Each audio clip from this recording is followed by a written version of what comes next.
Datuk Bahman adalah anak kepada Tuanku Imam Nuh. Beliau berasal dari Bangkinang, Kampar, Sumatera. Beliau seorang yang cukup hebat dalam ilmu persilatan. Disebabkan kehebatan ini, penduduk menggelarkan beliau sebagai Seman Tahan. Selain itu, nama ini juga dijadikan sebatang sungai iaitu Sungai Seman Tahan.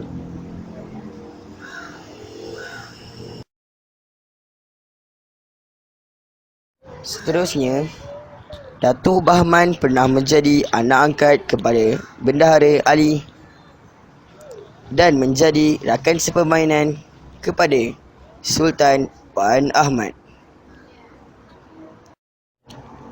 ketika zaman mudanya. Apabila Wan Ahmad menaiki tahta sebagai Sultan, Datuk Bahman terus menambah bakti kepada tanah airnya. Beliau angkat menjadi salah seorang orang besar balapan dan diberi gelaran Datuk Siti Perkasa Pahlawan Semantan. Datuk Bahman telah menunjukkan kehebatannya apabila menjadi panglima perang semasa berlakunya perang saudara antara Sultan Wan Ahmad dengan adindanya Sultan.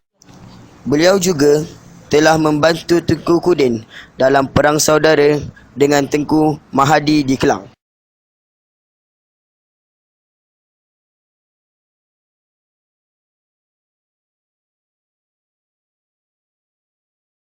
Beliau telah menentang British. Ini kerana pelaksanaan undang-undang British di mana beliau beranggapan ianya bertentangan dengan adab Islam dan sistem politik tempatan yang menghapuskan kuasa pembesar tempatan. Beliau juga dengan lantang menentang penubuhan pasukan polisi. Datuk Bahman telah melahirkan rasa tidak puas hatinya di hadapan para pengikutnya. Beliau yang membabitkan perasaan kebencian masyarakat terhadap British. Tindakan beliau ini telah menimbulkan kemarahan residen. Dalam kuasa pengaruh beliau, Datuk Bahman terus melahirkan rasa tidak puas hati terhadap tindakan residen ini. Pada suatu hari, beberapa anak buahnya telah bertemu dengan Datuk Bahman dengan menyatakan, "Datuk, macam mana ni? Menurut undang-undang British, kami tidak boleh lagi mengambil hasil hutan tanpa kebenaran mereka. Kami hilang semua pendapatan, Datuk." Datuk Bahman jawab, "Kamu jangan takut. Ambil saja hasil hutan seperti biasa." Mereka menjawab, "Nanti kami kena tangkap, Datuk." Datuk Bahman berkata, "Saya berjanji, kalau pihak polis British menangkap kamu, saya akan lakukan apa saja untuk membebaskan kamu." Mendengarkan penjelasan ini, anak-anak muda ini menjadi berani. Mereka pula masuk hutan untuk mengutip hasil hutan. Tetapi sebaik saja mereka pulang, mereka telah ditangkap dan ditahan di balai polis. Datuk Bahman telah bertindak melancarkan serangan ke atas balai polis di Tugu. Datuk Bahman berjaya menawan balai polis dan seterusnya membebaskan anak buah beliau. Kejayaan ini memberi semangat kepada Datuk Bahman untuk meneruskan perjuangan menentang British.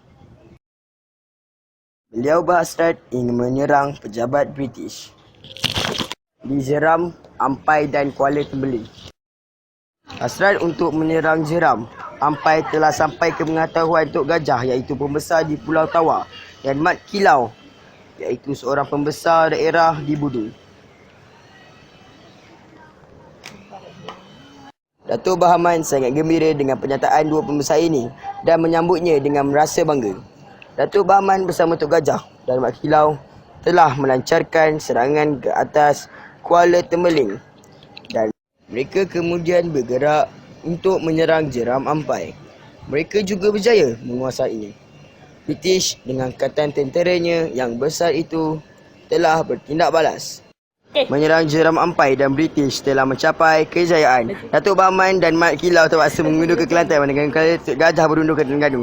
Pada tahun 1896, Datuk Bahman telah berpindah ke Bangkok. Mendapat penilaian cuculan langkong dan meninggal di sana.